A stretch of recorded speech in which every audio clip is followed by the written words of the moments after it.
Welcome to #cooking. The next time you see some nearly perished, super ripe bananas sitting on your counter, wondering what will become of their existence, like, will we get thrown away today? Don't toss them, please save them. Rescue the spotty bananas, #save the spotty bananas, and make these recipes.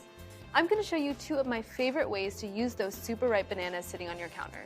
My chocolate chip banana bread bars and my banana cream cheesecake that happens to be dairy-free. Let's get #cooking.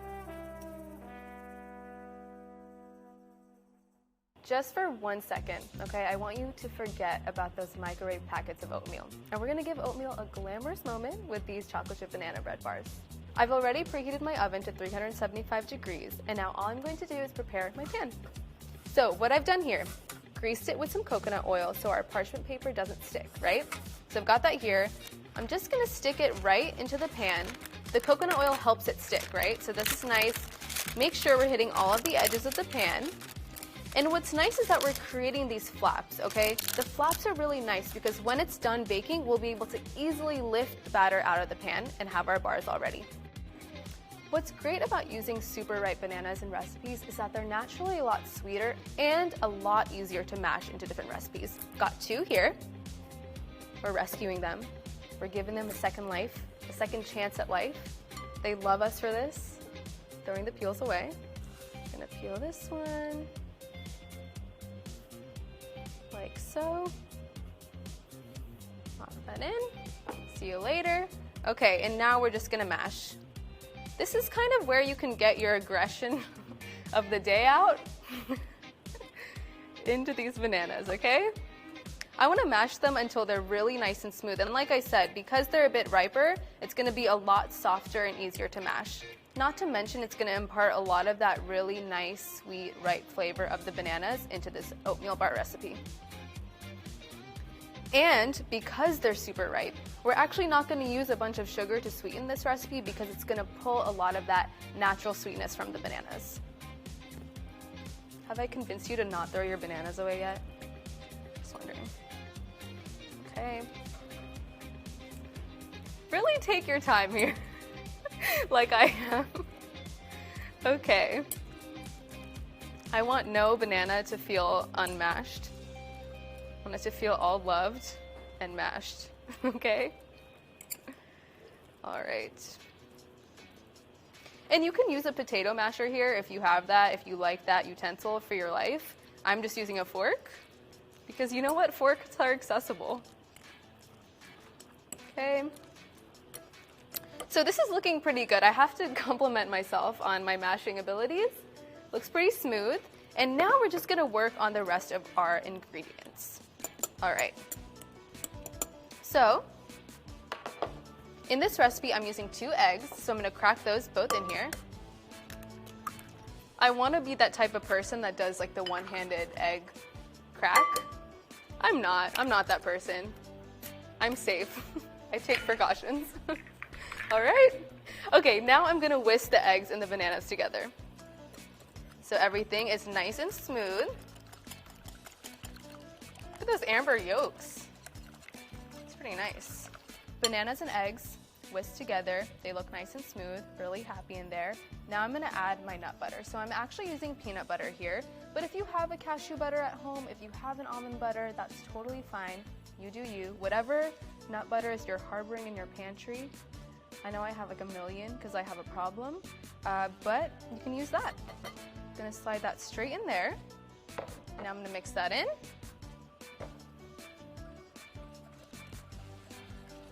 All right, and then I'm gonna add my melted and cooled coconut oil, my vanilla extract, and if you haven't noticed already, the best part about this recipe, other than giving your sad bananas a second life, is the fact that we're making everything in one bowl. Like, you can thank me later for the less dishes that you'll have to do in your life, okay? I'm just using a touch of coconut sugar. Gonna add that in there, and then some maple syrup. It's gonna really give this nice, warm, golden flavor to these oatmeal bars. Now that I've mixed all my wet ingredients together, I'm gonna grab my oatmeal, the star of the show. It's about to be super glamorous. Add it straight in here. along with some cinnamon. I love cinnamon, I think it's amazing, but you can totally use another spice if you want. You can use maybe a nutmeg if you like that better. I'll leave that choice up to you. And then some baking powder. And then I'm gonna mix everything together. Make sure everyone just becomes friends in here. Make sure we grab the edges, the sides of the bowl, incorporate it really nicely.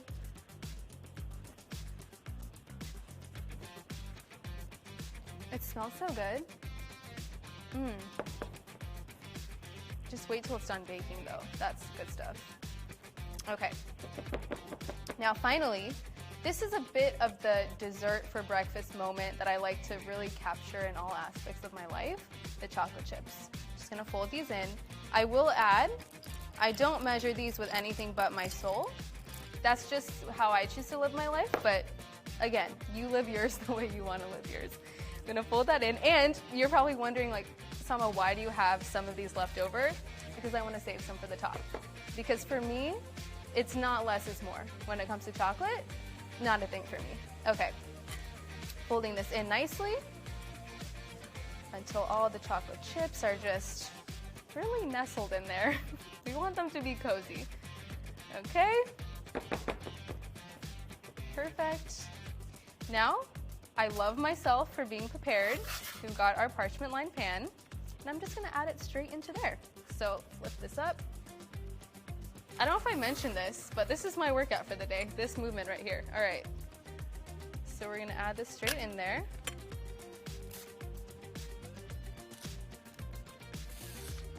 Get everything out.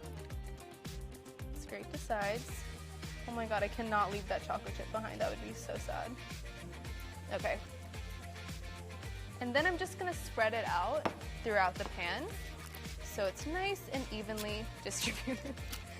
Okay, because I am me, I'm gonna add some more chocolate chips on top, just for aesthetics. I like to take nice photos of my food. It's also really fun to make it presentable and looks pretty, too pretty to eat, but not really because we will be eating it. Okay? And then the last thing that I wanna do is add a banana on top. This is, again, purely for me to have some nice aesthetics for my photographs, and that's fine. That's, again, how I choose to live my life. So what I'm gonna do is just cut it right at the tip of the banana, slice it straight through, like this, okay? And now, I'm just gonna peel this off like I normally would. And then you've got two perfect halves of banana. Pretty easy. I'm gonna lift this straight out, and I'm gonna place it on to my bars, like that. And then the other half. And then I'm gonna add one more for the middle. Go ahead, and again, I have a piece of oatmeal on my finger. Really didn't want to be baked. Okay. And go from the top, slice it straight down the middle. Peel this guy off. Look at that. Add that straight in there. We're gonna nestle it down nicely. Wants to feel secure, wants to feel at home. And now I'm just gonna add a little dusting of cinnamon on top, partially because I love cinnamon and partially because I want it to look really nice. Okay, now we're gonna take a little journey in the oven for about 22 to 25 minutes. Let's go.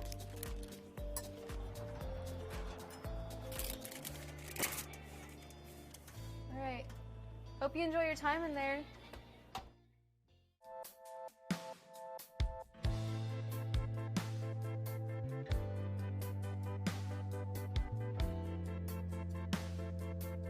All right, we've let it cool for about 10 minutes, and now, see, this is why we love being prepared with the parchment paper.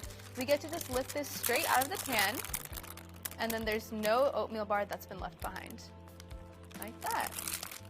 Okay, so the best thing about these bars, other than the fact that we're saving so many bananas' lives, is that they're super portable. So I'm just gonna slice them into little bars. You can take them on the go. You can just also have a nice sit-down oatmeal moment at home. You choose whatever you'd like to do. I love the corner piece. I'm just one of those people. Don't know why. Just crispy and caramelized on the edges. So good. Look at that. Delicious. And now remember these chocolate chips that I had saved for the top? See, this is why. I'm also going to add just a little bit of powdered sugar just to get that nice contrast. A little bit there. Just on the rest of my bars. It's really pretty. Oh, went a little heavy-handed over there. Okay, so now I'm going to take a few pictures of it because I didn't put that powdered sugar, that banana, those chocolate chips on for nothing. All right. There we go. I'm really getting the shot. Little video. Get the inside. Okay, you know what? I think we got the shot. It's my time to taste. I'm pretty excited about this.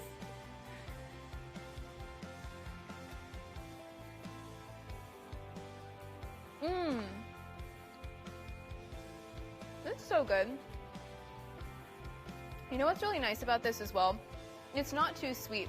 So it's really great if you'd like to even add a little drizzle of honey on top, maybe a little more peanut butter, almond butter, whatever you have to kind of create this nice sit-down oatmeal moment at home. It's like banana bread, but it's a little more textured from the oatmeal, and then you've got the chocolate chips that are totally giving it this like cookie dough vibe. I would eat cookie dough for breakfast, and I am kind of. Delish.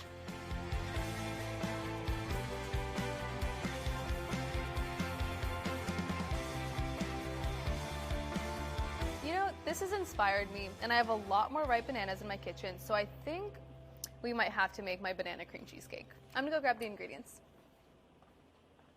Okay, do you wanna know something crazy about this cheesecake? You don't have to bake it. No ovens are involved. We're just gonna pop it into the freezer to make it, which kind of means it's a cross between an ice cream bar and a cheesecake. Two things I really can't live my life without. So let's make it. The first thing I'm gonna do is prepare my pan with some parchment paper. So what I'm gonna do is just line it straight into the pan, and I'm creating these flaps on the sides so that it's gonna be super easy to lift the cheesecake up after it's done freezing. Just like that. And now it's ready for our crust to find a home in it. So this crust is gonna be really nice and textured. It's gonna be a little crumbly, it's gonna be crispy. Because it's gonna have a really nice creamy filling to go on top of it, I wanted to create that contrast. Everything is gonna come together in this food processor, starting with some raw almonds as the base. This is gonna give that really nice crispy, crunchy element to the crust. Gonna toss that in there.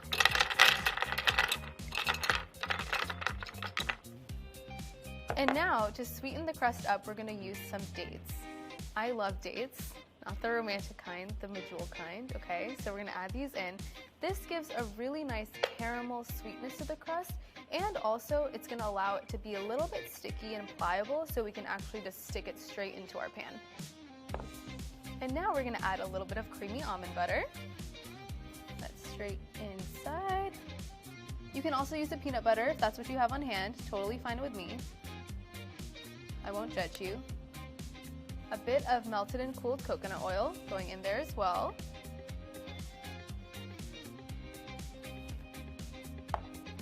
A touch of vanilla extract. And then I like to use a little pinch of salt. This is gonna bring out that natural sweetness and create a bit of a contrast. Perfect.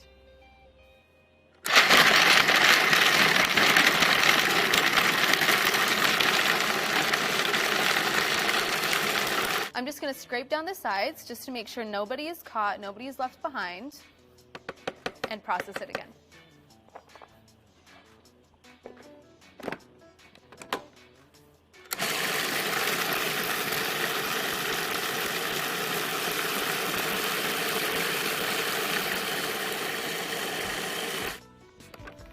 We're looking good. We want it to be crumbly, but there's also gonna be some of those pieces that remain. Now it's time to just pack it into our pan. Okay. Oh no. This precious crust. precious cargo. We can't waste any of it. Now all I'm gonna do is just press it into my pan. Like this. And you wanna make sure it's evenly distributed throughout the entire pan, and you can kind of see that it's sticking together as I tend to pack it. This is gonna serve as a really nice home for our creamy, luscious cheesecake filling. It's gonna be really happy sitting on top of here. We don't want the edges of this pan to feel unloved. We want the crust to be in there too, so make sure you get those corners as well. Okay. I think this looks pretty good if I ask myself. We're done packing the crust into the pan, and now I'm gonna go grab the ingredients for our filling.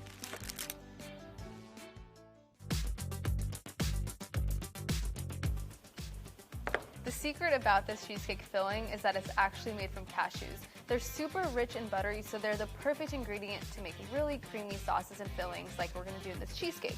But to get it there, we need to first soak them. You always wanna make sure you're starting with raw cashews. These are completely raw and unsalted. And you can either soak them overnight if you have patience and time, or you can do what I did, flash soak them for 1 hour in hot water until they're nice and soft. You are not gonna believe how creamy this cheesecake filling is gonna be. We're starting with our raw and soaked cashews, going straight into our blender.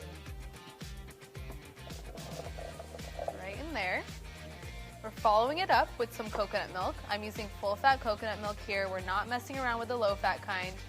Perfect for a really rich and creamy cheesecake filling. And I think this is a really great time to mention that this is a non-dairy recipe. I don't know if you've noticed, but all of you non-dairy folks out there, rejoice because this is for you.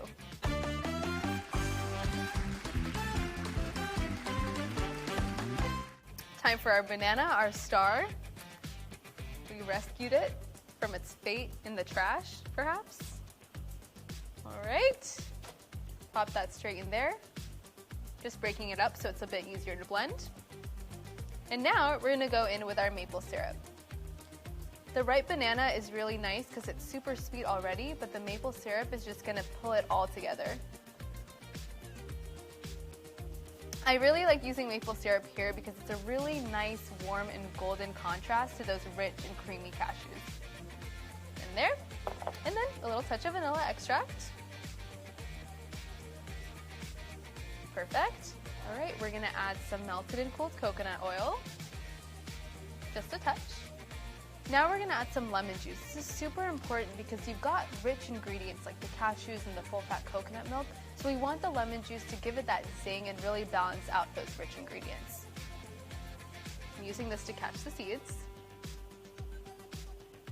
At home, you can even just put your fingers underneath the lemon and then catch the seeds in your hands. Little DIY. And then to balance everything out, balance that sweetness, bring it out a little bit, I'm gonna add a little pinch of salt. Okay, now it's time to blend.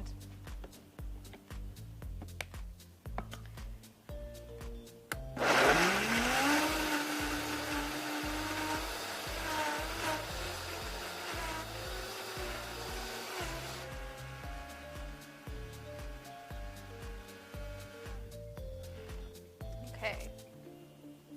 You just really cannot believe it. It's so smooth and so creamy. I want to show you a little peek. Look at that. I'm going to taste it a little and see if I think it needs anything. Taste a bit. I'm going to add a little more lemon juice and a little more salt. You can totally adjust this to your liking. I just like a little more zing, and that salt's going to really bring out that sweetness. Okay, we're going to blend again.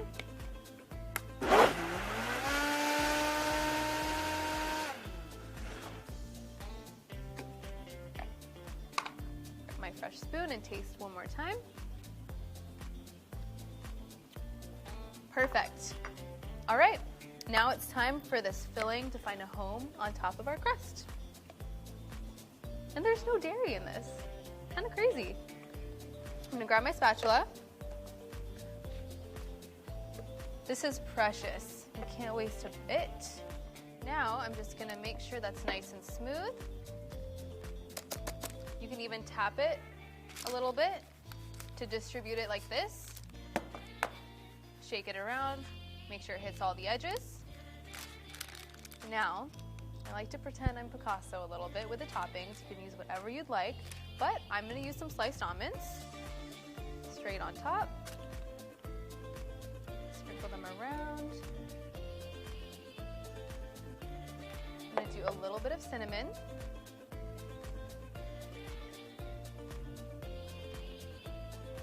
Okay, a little more. And finally, just a little pinch of flaky sea salt. Okay, don't be mad at me because now we have to wait a little bit. We're gonna put this in the freezer for 5 hours, but I promise you it is going to be worth it. Now I'm just gonna cover it with some plastic wrap so that it's protected, and it goes into the freezer for its kind of long journey. And then it's ready.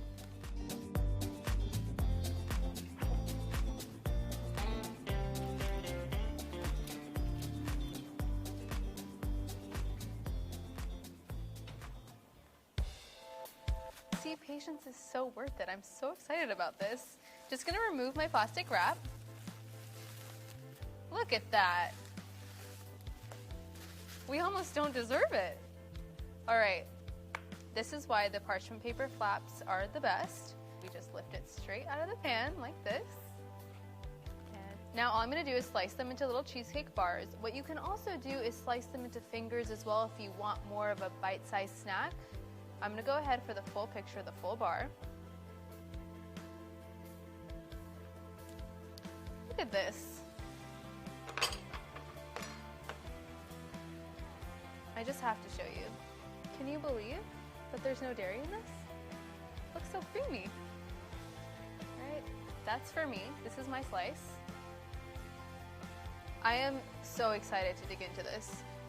All right, here I go.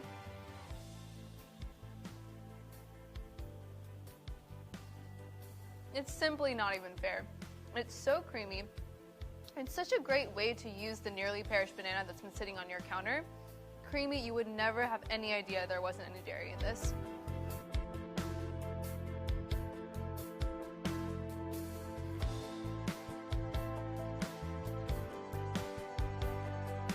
You know what?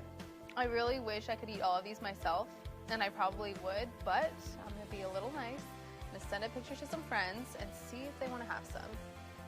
Yes, they usually do. No one really ever says no. I mean, why would you? Wouldn't make sense. It's so good. I think I'm gonna deliver some to their houses. I'm such a good friend.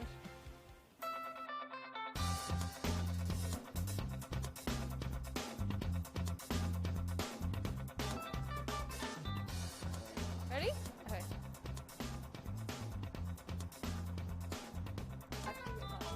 Yeah, we're gonna go after you. Okay. Okay, Sue. Guess what I brought you? Your favorite banana cream cheesecake. I made it for your birthday. Oh, this is my favorite. Thank you. You're welcome. I did the same like date and almond crust that you like. It kind of does. Could be breakfast. Instead of smoothie on top of it. 2 Dadas eat. 2 Dadas eat. Dada eats. 2 Dada eats. Dada eats squared. Dada eats. Eh? Dada eats it is.